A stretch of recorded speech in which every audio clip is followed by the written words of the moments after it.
I'd like to take a moment to thank my channel members for your continued support. Thank you, and consider joining today for added perks and exclusive content.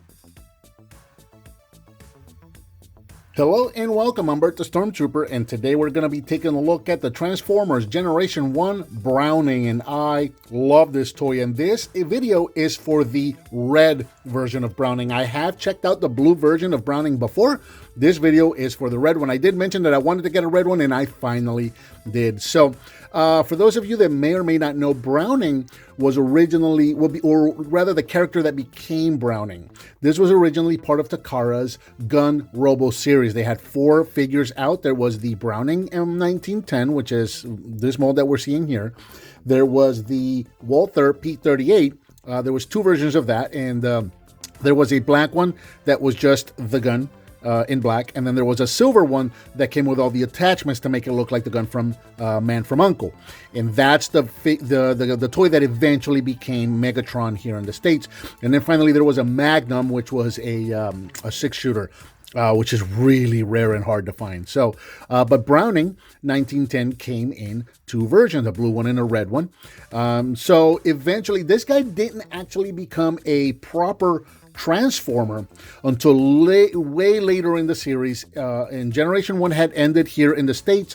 It continued on in Japan, and once they got into the Master Force series, or what we know as the Power Masters, that is where Browning was actually introduced as a proper character, and then the toy was released as a Transformer there in Japan. So there's a little bit of history for you right there. Now this guy, this is a KO or a high quality reproduction or whatever you want to call it.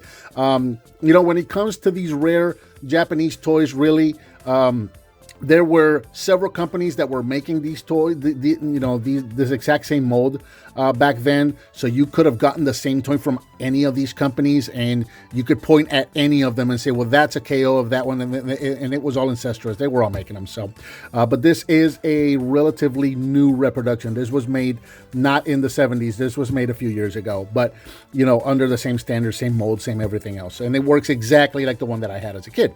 So, Browning here, again, I've already reviewed this figure in the blue version, so I'm just kind of going to go over it real quick. Here's the box that it comes in for this reproduction, which is really creative because they do package him in robot mode, and then the box itself shows the figure in robot mode. Nowhere in the box does it really even give an inclination of him being a toy gun, which is brilliant. That way we can sell the toy, you know, here in the States and internationally and whatnot. So that's fantastic. So if you're looking for something that's going to have a box like the old 70s and 80s box, this is not going to be it. This is the box that it comes in. But it does come with a styrofoam insert, and it comes with everything you see here. So we've got the instruction booklet, which again is exactly like the one that I remember having as a kid. And again, it's a G1 figure, or a G1 era figure. So it's going to be really simple, right? 2 sheets of instructions, 2 sheets of stickers, one on foil back and one on the black back there, and it gives you the options to make him either a Decepticon or an Autobot, which is really neat. So this is different from the original release, the one that I had as a kid, because that one just had generic stickers, right? Because again, it was pre-Transformers. So this one gives you the option to make him whatever you want. So in my case, because it comes with 2 sheets, obviously I didn't use either one of these. I used the sheet that I had already previously used from my blue figure.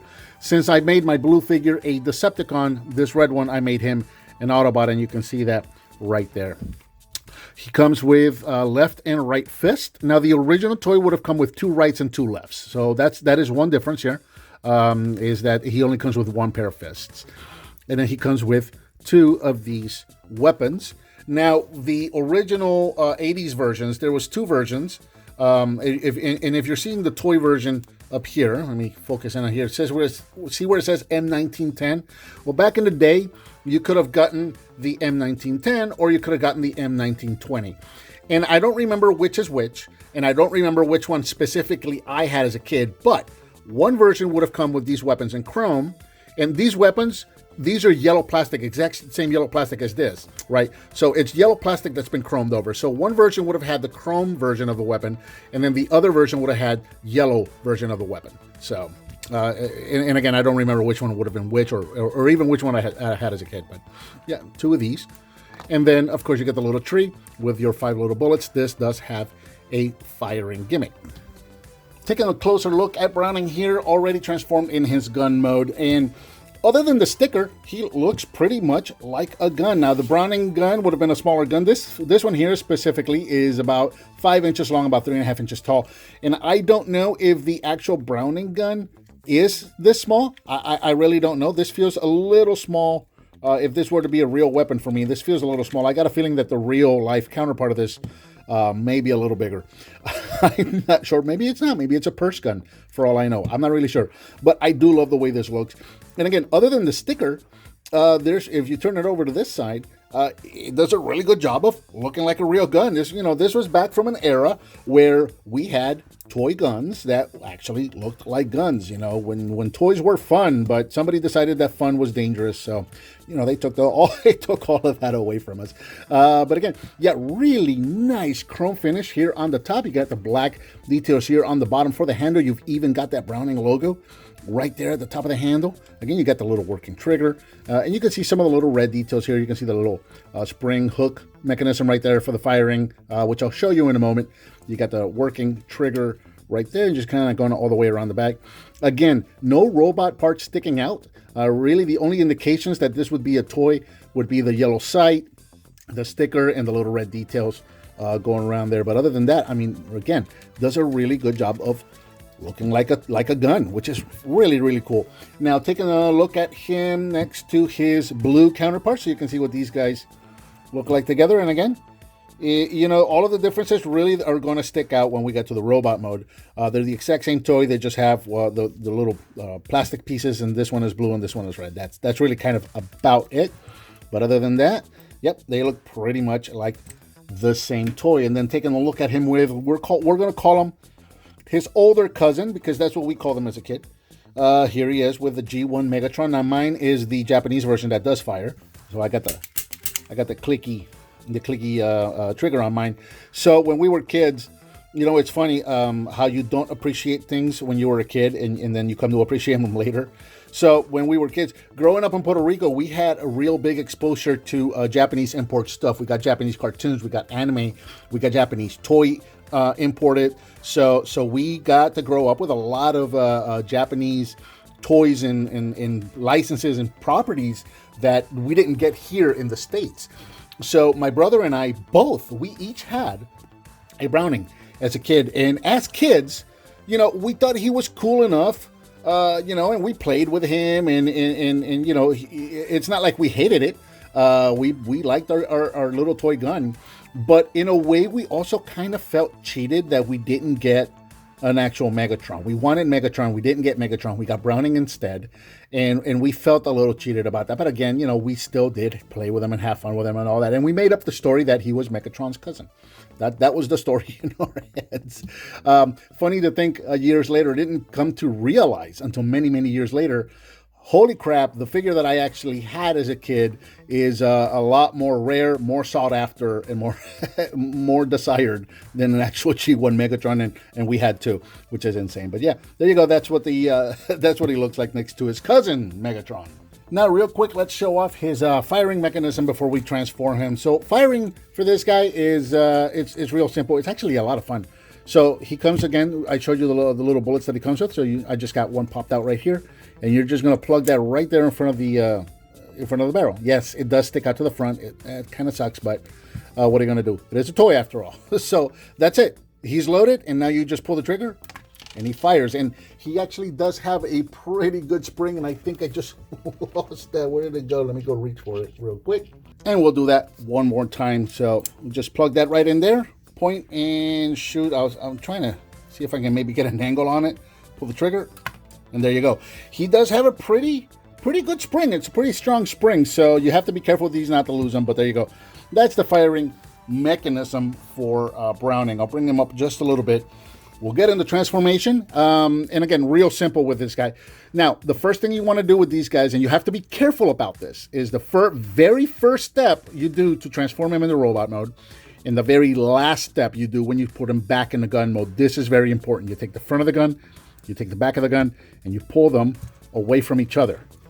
And this one is new, so the joints are still really, really tight. But you want to make sure you pull that out, and that needs to be your first step. And the reason for that is when I pull this down, you'll notice that there's a pair of hooks right here on the leg that this arm piece right there grabs onto. So if you try to pull the legs out first, you're going to break those little plastic clips. Same thing here in the front. You've got a little firing mechanism right here. So you want to make sure you pull those out first. Now, we've gone ahead and we pulled the legs down. You want to pull these down until they lock into place. Which, again, being... there you go. This guy is brand new again. It's he's tough. So we're going to rotate... Actually, we're going to take the entire top of the gun here, and we're going to pull this up and rotate his body. Take the legs, rotate these around to the front, flip out his toes, flip out his heels, and then we're going to come up here to the robot top and just flip this down. The head is spring-loaded, very similar to like a rumble in the front seat right there.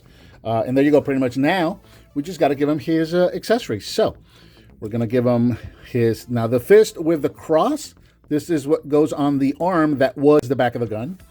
And then the fist with the peg is going to go on the arm that was the barrel of the gun. And the reason for that is because this guy retains his firing feature here in robot mode, which gives him a rocket punch, which is really, really cool. So all you got to do is, you know, what was the sight for the gun mode here in yellow, you just pull back on that, and you got rocket punch.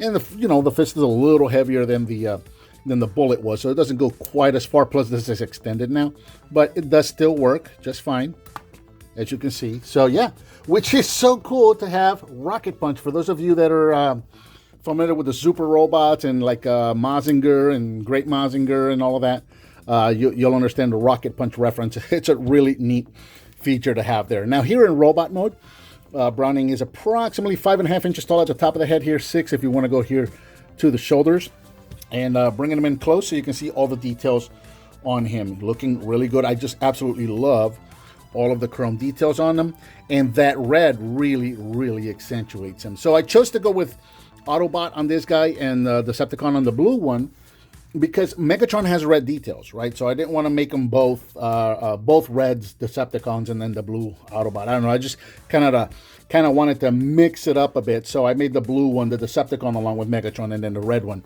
just seems to fit better as an Autobot, at least for me.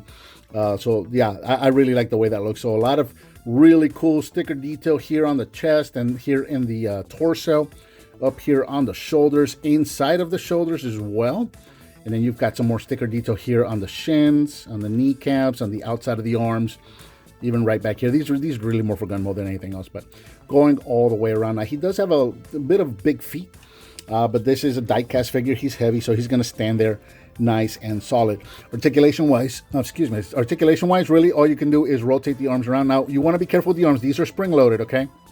And they do have ratchets.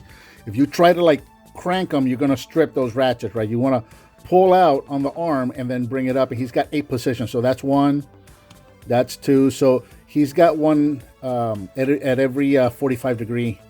He's got to stop, right? So there you go. So there's that. You can turn him at the waist, and then you can kind of give him a little bit of an ab crunch right there, and then the legs can, you can kind of spread them for posing and whatnot. That's really kind of going to be about it. As far as weapons go, you can give him a weapon in each arm. What I like to do is I give him one weapon for one hand, and then up here you've got these 2 ports on the shoulders, so you can give him a shoulder weapon as well. And these are also really, really tight and scary, so I like to be careful with those. There you go. So there's my Autobot red G1 Browning armed up and ready for battle. Looking really, really cool. Now for a couple of comparisons, here he is once again with his blue version, his blue counterpart, his blue cousin. I guess these now, okay, so in my new head story, these are now all cousins. And 2 of them are Decepticons and 1 decided to be an Autobot, but they're all cousins. So here he is with his blue cousin right there. Or maybe they can be brothers. Yeah, right. One brother went Decepticon, one brother went Autobot, but their cousin is Megatron. That might be even more compelling of a story. Okay, I'm making this up as I go. So here he is with the blue version that I have reviewed before. So happy. Oh, I'm killing him. I am so happy to have both versions because, to be quite honest with you guys, I don't remember which version I had as a kid. I don't remember if I had the blue one or the red one. So I got my bases covered. I got them both. So there you go. So you can see what these guys look like together. And again, one more comparison. Here he is with his cousin, his older cousin, G1 Megatron. So you can see what these guys look like together. So yeah, very, very cool. Very happy to add this guy to my collection. I was super stoked to get the blue one. And in fact, it's been several months now. I don't remember how long it's been, but for as long as I've had the blue one, I have never put him up on my G1 shelf. He has lived here on my desk ever since, right here on my work desk. The blue Browning has not left my work desk since I got him because I fiddle with him constantly. I just cannot put him down. And now I've got the red one, and I'm super happy to have them both. Do I want to do both? Nah, let's just give him his spotlight, right? All right, and I think that about does it for the Transformers Generation 1 Browning. What did you think of this figure? Let me know down in the comments. Give me some thumbs up. Subscribe, hit that bell icon so you're notified when I upload a new video. I've got a donate button, and I also now offer channel memberships. If you feel so inclined to do either one of those, I would greatly appreciate it.